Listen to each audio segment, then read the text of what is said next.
அடுத்த வெப்ப அலைக்கு 40 முதல் 50 டிகிரி செல்சியஸ் வரை தயாராக இருங்கள். செய்ய வேண்டியவை மற்றும் செய்யக்கூடாதவை இவை. எப்போதும் அறை வெப்பநிலையில் உள்ள தண்ணீரை மெதுவாக குடிக்கவும். குளிர்ந்த அல்லது ஐஸ் தண்ணீர் குடிப்பதை தவிர்க்கவும்.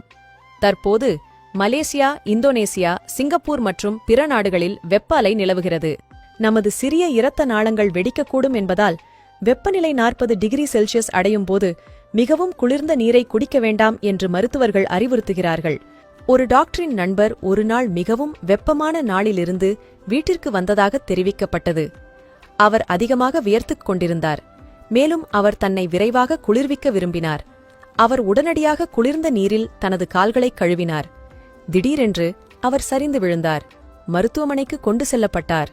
வெளியில் வெப்பம் 38 டிகிரி செல்சியஸ் அடையும் போது வீட்டிற்கு வந்ததும் குளிர்ந்த நீரை குடிக்காதீர்கள். வெதுவெதுப்பான நீரை மட்டும் மெதுவாக குடிக்கவும். உங்கள் கைகள் அல்லது கால்கள் கடுமையான வெயிலில் வெளிப்பட்டால் உடனடியாக கழுவ வேண்டாம். கழுவுவதற்கு அல்லது குளிப்பதற்கு முன் குறைந்தது அரை மணி நேரம் காத்திருக்கவும். ஒருவர் வெப்பத்திலிருந்து குளிர்விக்க விரும்பினார். உடனடியாக குளித்தார். குளித்த பிறகு அந்த நபர் கடுமையான தாடை மற்றும் பக்கவாதத்துடன் மருத்துவமனைக்கு கொண்டு செல்லப்பட்டார். வெப்பமான மாதங்களில் அல்லது நீங்கள் மிகவும் சோர்வாக இருந்தால் உடனடியாக குளிர்ந்த நீரை குடிப்பதை தவிர்க்கவும். ஏனெனில் இது நரம்புகள் அல்லது இரத்த நாளங்கள் சுருங்குவதற்கு வழிவகுக்கும். இது பக்கவாதத்திற்கு வழிவகுக்கும்.